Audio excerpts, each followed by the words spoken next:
I've heard like passing mention by you of Jackson Browne many times, which has a direct connection to this podcast. Everything from Gary Burton and that album cover he designed, the analog recording style of "I'm Wide Awake, It's Morning," your family listening to this music.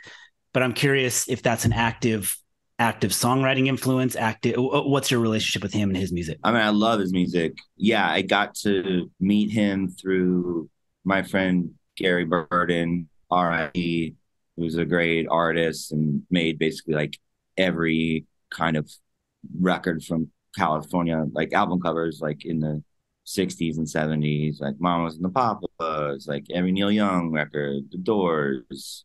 I met him playing at one of Neil Young's bridge school benefits, Yeah. and we just became strangely like really good friends, even though whatever, he's like 40 years older than me. Yeah, But yeah. I guess through him I met Jackson, and he's so gracious and sweet, genuine person. I think I saw him, I guess it was kind of like right before the pandemic, so it's been a few years, but yeah, he's amazing. And yeah, I grew up, my parents loved Jackson Browne, and at some point I gotta introduce my parents to Jackson Browne, and that felt like an achievement in itself because they were, You were able to do that? yeah, yeah. Cool. That's great. Was that when you're hearing that stuff as a kid and it's just sort of around you and you're hearing this music and entering into a world where you're going to start writing songs and stuff? Was any of that landing on you that way?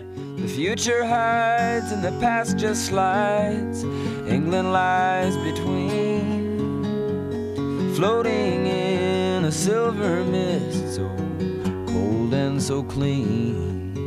And California's shaking like an angry child will, who has asked for love and is unanswered still. And you know that I'm looking back here. Oh, for sure. You know, you remember like 120 Minutes, like on MTV? Yeah, That was absolutely. like the alternative. It was like on Sunday nights.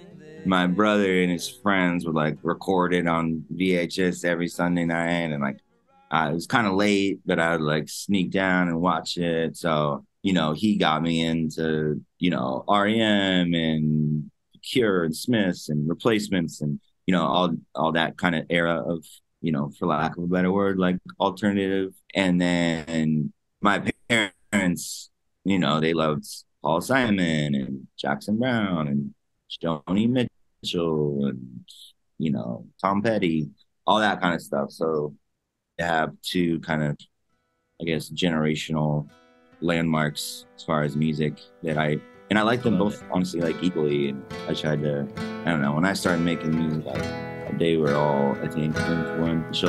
If you enjoyed that clip, you should check out the After the Deluge podcast, wherever you listen to podcasts.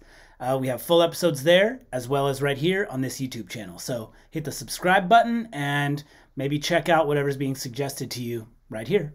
Thanks so much.